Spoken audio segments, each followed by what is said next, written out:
députés et sénateurs, vous avez un rôle à jouer pour aider à corriger les excès du passé. Vous les collègues du Grand Kivu, quittez les groupes armés, je vais le dire.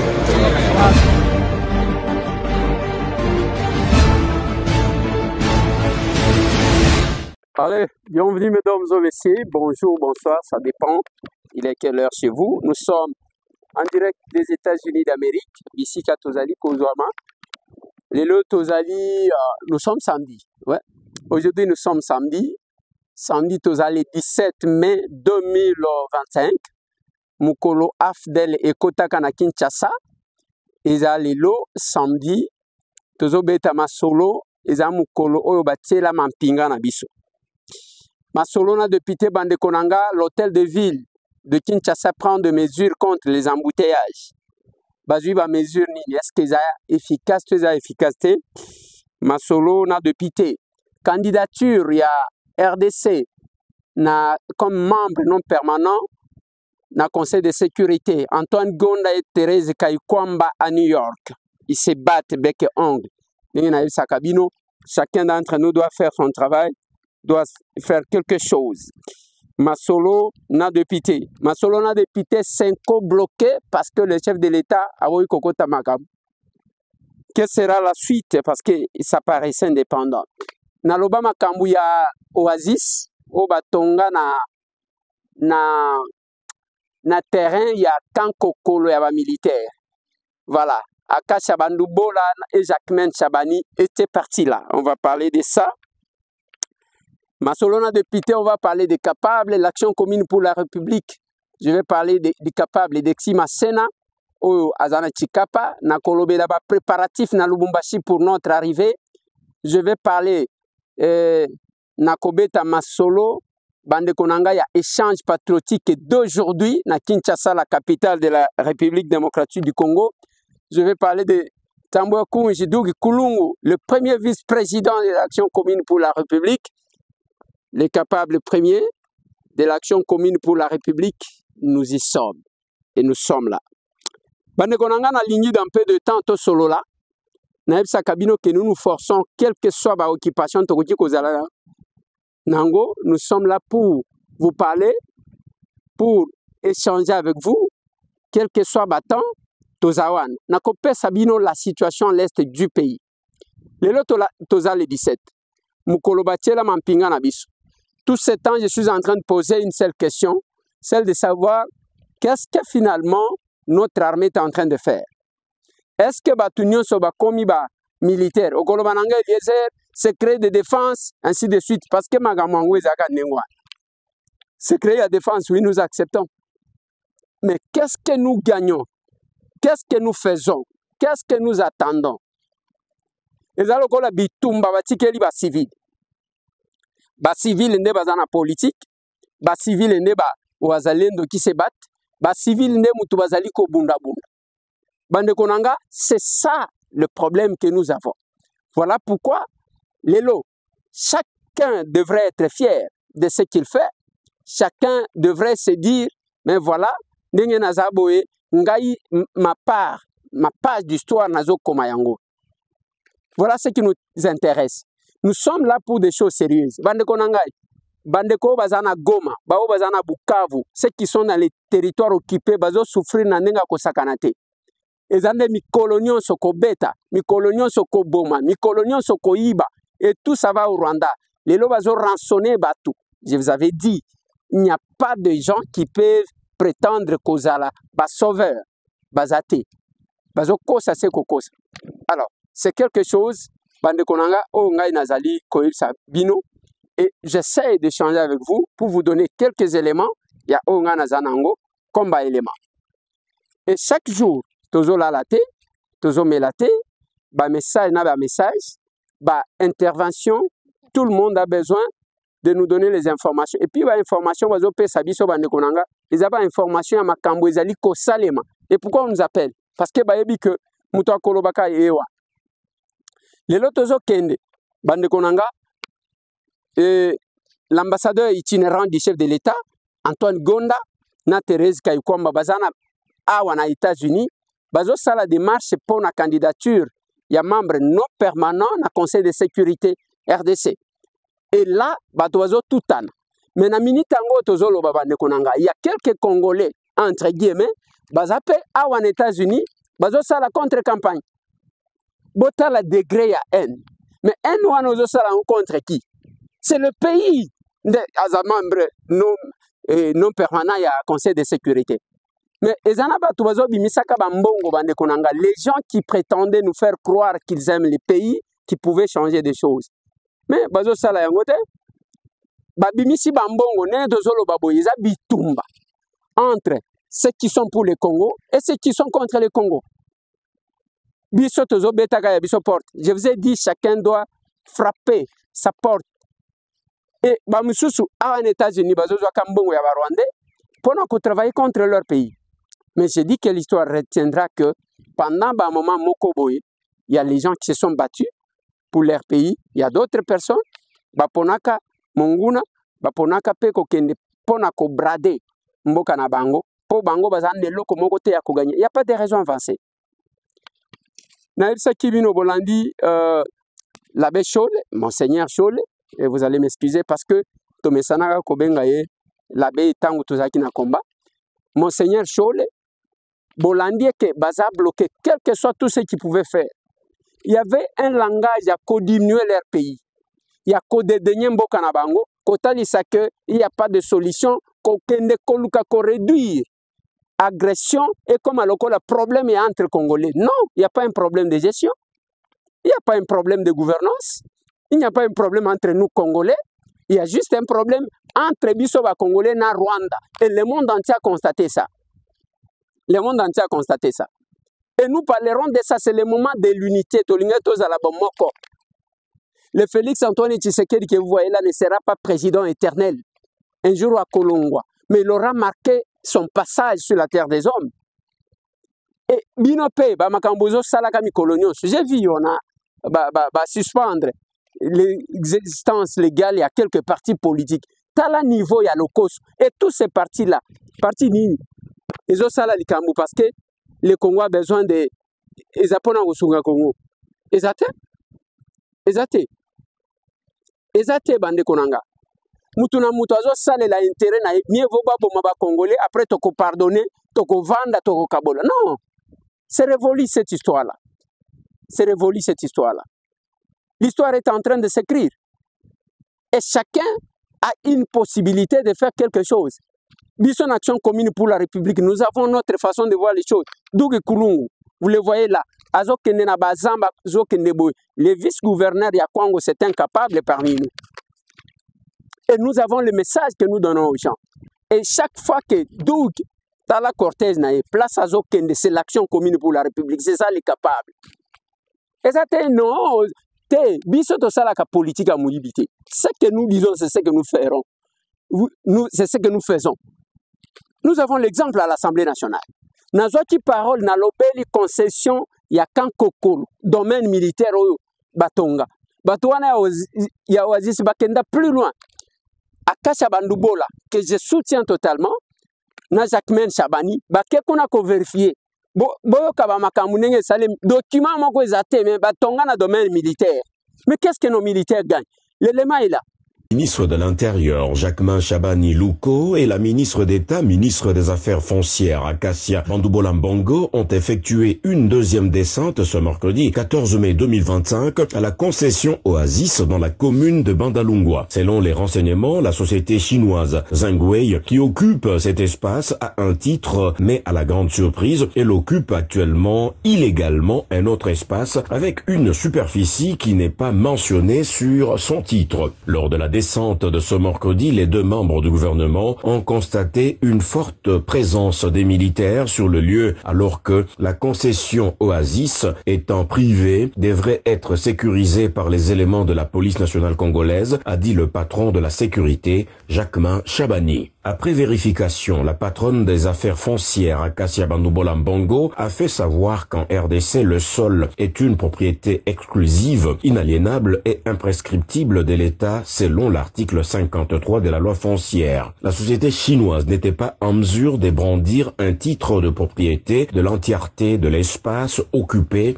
pour le moment. Et le vice-premier ministre, ministre de l'Intérieur et la ministre d'État, ministre des Affaires foncières ont maintenu la position du gouvernement. La partie excédentaire appartient à l'État congolais et c'est à lui d'en disposer. Pour la ministre d'État, ministre des Affaires foncières Acacia Bandoubola Mbongo, la loi doit être respectée en matière foncière. Rappelons qu'au mois d'avril dernier, la patronne des affaires foncières avait effectué une descente sur la même concession. Le constat était amer, la société chinoise Zhangwei n'a pas respecté les limites fixées sur son titre. Le vice-premier...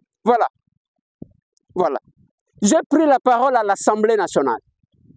Quand j'ai parlé de construction anarchique, nalobi, que, comme, eloko, oui, kobuka batu batonga place à mabeto boite. Mais il ne faut pas que ne kobuka mutu opesa mikanda, l'État pesa mikanda ya ke mutu atonga zalawan. C'est-à-dire l'État a reconnu. Il y a ce qu'on appelle l'enquête de vacances. Basalaka. Enquête de vacances, l'État n'aime pas salaka pour kaye bake mabele oyo, et ça, na problème te, tokoti ko pesa mutu droit de jouissance, ou droit d'occupation, ou droit d'exploitation. Mais ceux qui m'appellent si mutu mikanda, lobi voye bobuki sans les namniser, là ça ne va pas. Je vais me porter garant pour défendre ces gens-là. Autant aux autres qui s'abattent. Nazwa parole, je crois que la régie va vous mettre ça. Honorable Président, honorables membres du bureau, estimés collègues, tous autres sa bureau n'a biso merci parce que va comprendre que motion d'information est la solution T. Il faut que tout n'en bao ba géraka au quotidien parce que bazo répondre biso. Honorable Président, namoni tozo mata tozo kita. Na kotsaka question orale avec débat ndenge na lubi o bobo ya ko aligner. Mais likamweza musikate tozo la inondation na Kinshasa na ba érosion pourquoi? Parce que l'État qui devrait exister dans ce domaine n'existait pas. Depuis Mobutu Akenda Totonga Siteni. Bisika nyonso ezako sa la COP, bisika l'État ba espace vert, ba servitude, to pesi ba indien, ba libanais, ba tongi ba cité na ba immeuble, bokaboli ba appartement.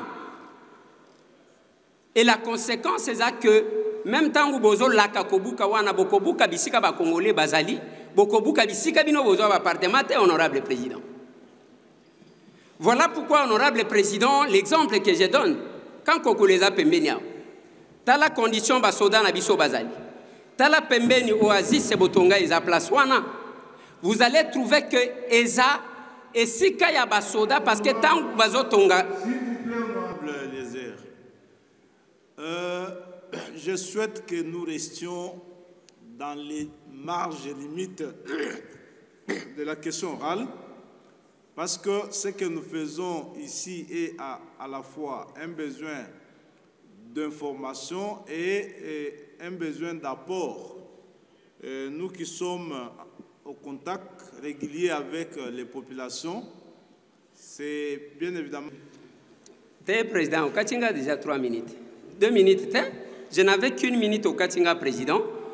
C'est parce que au Katinga était président. N'a pas si exemple, ndenge nazo pesa ya fikine. Fikine ndaku wana ba chinois batonga kango bakomaka au départ logements sociaux. Après batu bakaboli banini. Tangu bozo tonga bisika nyonso ya ba cité, ba espace vert nyonso. Moyen mayambula ekota ezate. Ndenge moko nazolobela na bâtiment na biso ya kitoko eza en face awa.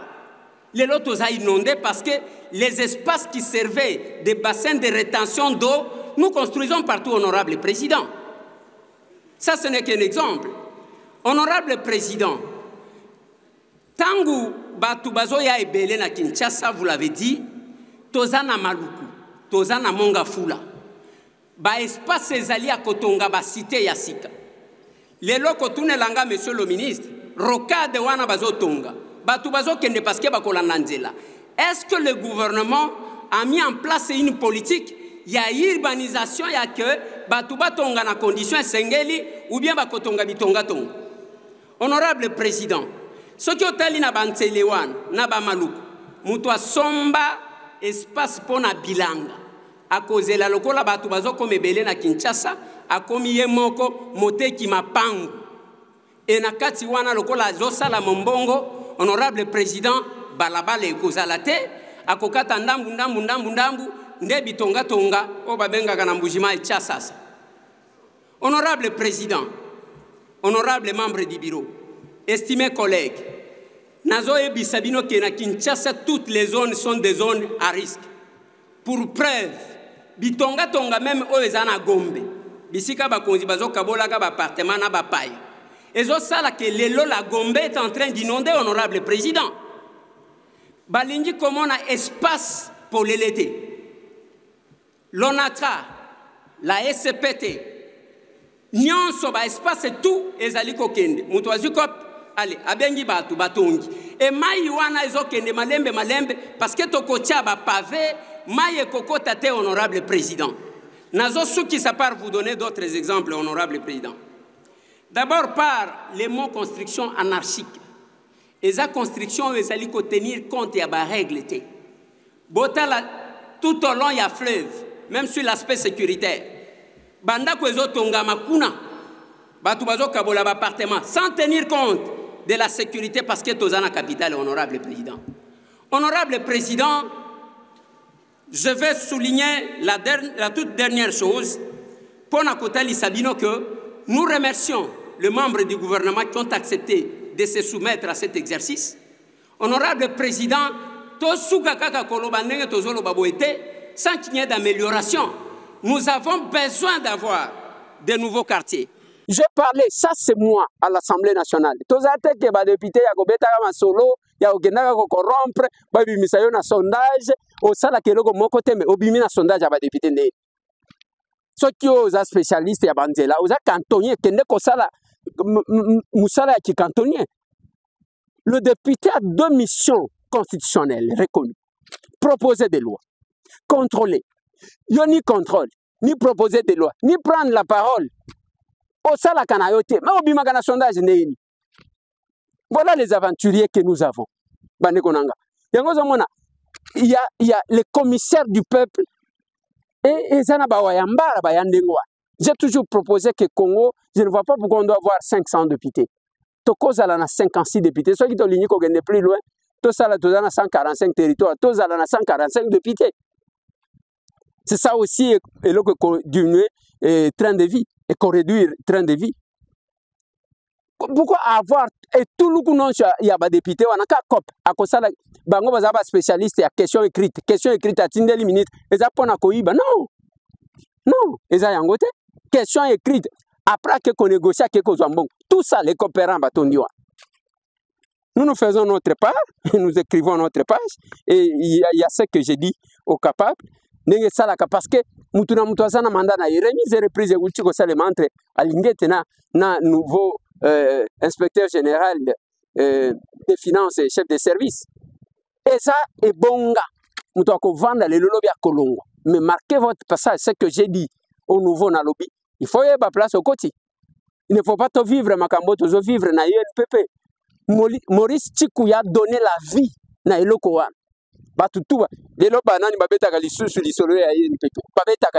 Nous devons nous dire la vérité.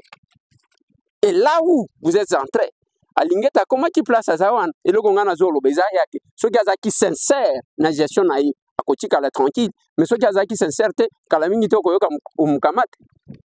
c'est ça, parce qu'il y a une différence entre gérer et le Konayona, gérer Nani. Mes condoléances, le plus attristé, n'a pas son tout. Il y a Sampou Mushimbi qui est décédé et Azaki bourgmestre à Moudinga Ikuna Nakabinda.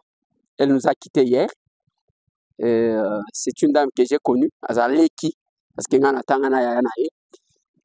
Et ainsi va la vie. On doit tout faire pour écrire son histoire. Question des embouteillages. L'hôtel de ville prend les mesures.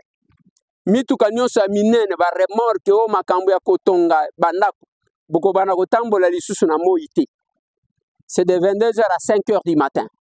De boko tambola o ba mituka ya ko livrer ba boisson ba masanga de 22h à 5h. De boko kota na nzela. Lundi, mercredi, vendredi. nde bokotambola dimanche bato nyonso bakotambola. Mais loko na comprendre te bolobi mesure wana etali ba officiel te, etali ba nani te, ba diplomate te, etali pe bato a transport et voie de communication. C'est-à-dire ba privé nde bomoni ke bango nde ba créer ka bambuteya. Esko mutu aza na voiture na ye moko nde memaka mwana na ye na classe nde yango kanango musala, mais mukolo wana kosala ndenge nini? C'est là que je ne comprends pas. C'est une mesure que l'hôtel de ville de Kinshasa, je suis député national. Je vais confier ça à l'honorable Nicolas Ouemanko que je salue parce que l'obi a sali ba descente, ake ba lalu, ake ba umbu, ake a sali ba descente, na place ba bukaki, na place ya bérosion. C'est ça, un travail d'homme de pitié. Bravo. Bravo, coup de chapeau. Mais je me pose la question, la mesure que vous avez prise, et là, on a zotourné, ça y a que, c'est que, batuwa na mutuaza na mutu kana ye moko kenda kotika mwana na classe. Ya yenda tambola kana, akobana ko sala neni, parce que ba obazana ba jour père. Donc, ceux qui a eu suka kana plaque d'immatriculation na yesu na 2, na 4, na 6, na 8. Donc, yo okozala kotambola kaka mardi, jeudi, na samedi. Mais mikolo misuso bato ba ko sala neni. C'est ça. On peut chercher à résoudre un problème en créer un autre. Est-ce que bazo mécanique, mekaki le sous sens unique? Moi je ne sais pas. Bande Konangai, je termine mon émission par vous dire que le Congo, l'histoire du Congo s'écrit et chacun a le droit d'écrire sa page. Pambate, Bande Konangai, un jour toko kufa, ce qui va rester, c'est ce qu'on aura fait pour son pays. Je parle et je vous ai dit comment j'ai visité le musée à Abraham Lincoln. Nathalie histoire naïe. Il faut kotika kombo liya kotika biloko parce que biloko bato wawele na bato bazwaka. Mais les noms, ça reste là. Ça reste là. Les capables. Na Lubumbashi zo inda déjà bazo préparer ta la ba kiti. Ezo sombama espace bazo bongisa kalamingi te on vient inaugurer les sièges de la CER Lubumbashi. Lubumbashi en ébullition. Acer chaud.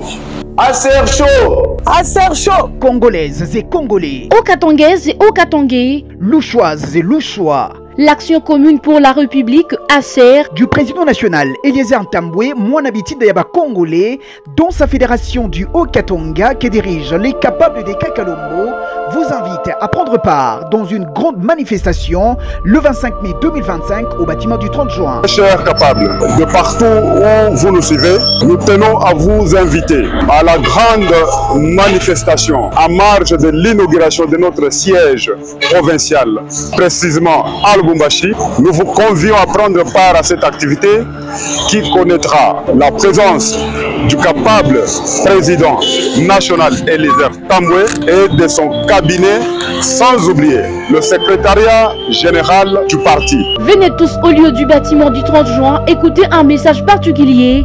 Un message de vérité et de révélation sur la situation politique, économique, sécuritaire et sociale en République démocratique du Congo. Message du capable président national Eliezer Ntambwe. Message du capable président national Eliezer Ntambwe. Événement mon parti de Babiklamouani, Action commune pour la République, ACER en cycle. Parti où moi et tout, Eliezer Ntambwe. Le 25, vraiment, je vous invite, venez nombreux. Mouchibaki, événement vraiment, il coûte très capital avec le capable responsable Eliezer Ntambwe. Événement tout le 25 mai 2025.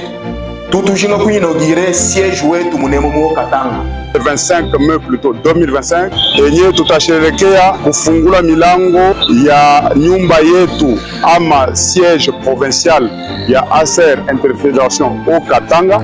Ndio kwa maana tunamialika mkwe ba mingi mukuye parce que tazungumuza pamoja na capable président national wetu wa parti ndeko Eliezer Ntambwe. Mkwe ba mingi tuzungumuzie kuhusu chama yetu ACER, Action commune pour la République. Tubengi Sibino le 25 mai 2025 pour participer parce que capable président Eliezer pour moi na Kolo Lupango à cause de la face na bakatangé na bakatangaises, louchois et louchoises, les Quinois et les Quinoises qui sont ici à travers les Grands Katanga, boya pour participer pour yoka moi na kolo lupango aye ko inaugurer siège ya parti ya ACR na kati ya Lubumbashi boya ebele pour que no boya ko joa message ya politique autre do baka que non on fait la politique autrement capable d'exi kilomètres ndenge bozali komona ye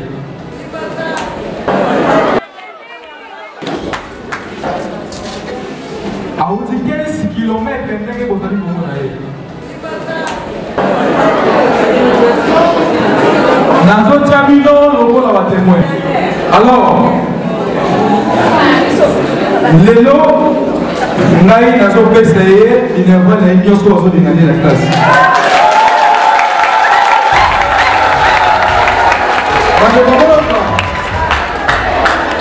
nazo loba mote mpona sepelisa public nalingi te naloba mo mpona sepelisa bato nalobi yango a partir ya lelo classe na ye kolata na ye ekolo maboko na ngai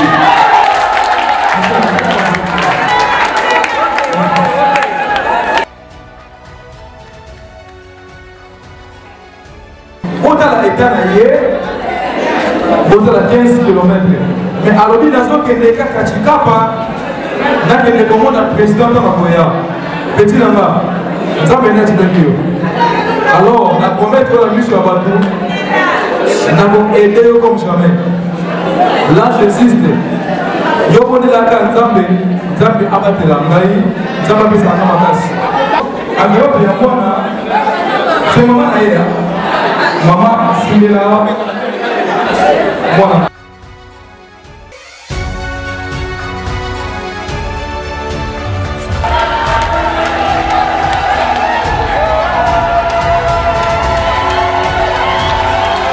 voilà, il est là, sali plein, Natchikap. Dexi Masena. Hein? À sali plein, c'est une personne vivant avec handicap que nous avons porté parce que chez nous, il n'y a pas la discrimination. Même la personne vivant avec handicap, il n'y a pas de discrimination chez nous. Et aujourd'hui, c'était au Pessimbo Aboy, na Kabinda 102, l'échange patriotique ezalaka chaque samedi de 9h à midi.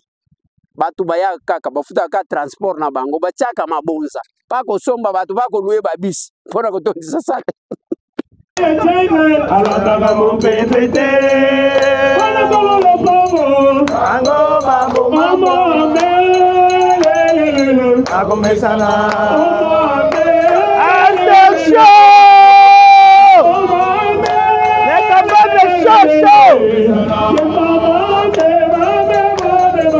A começar a começar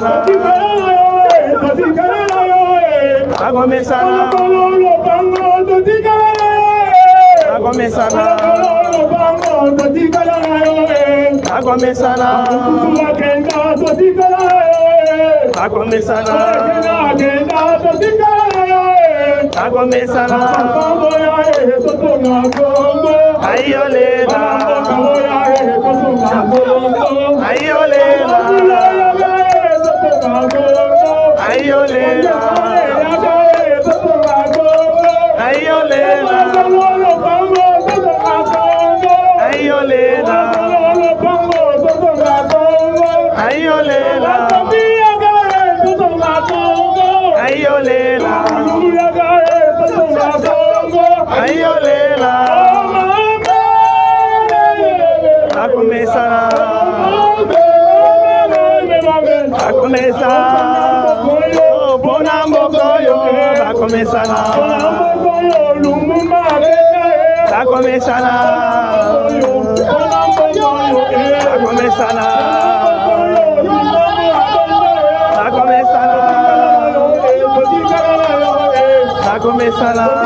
ASER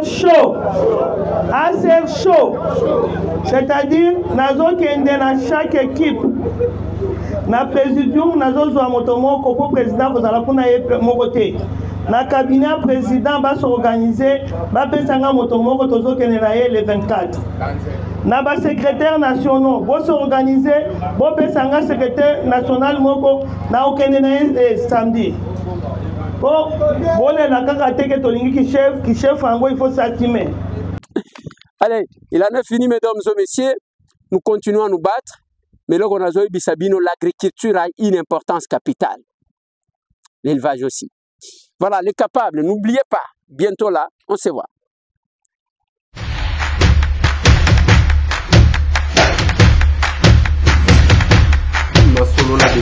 Honorables députés et sénateurs, vous avez un rôle à jouer pour aider à corriger les excès du passé. Vous les collègues du Grand Kivu, quittez les groupes armés, je vais le dire.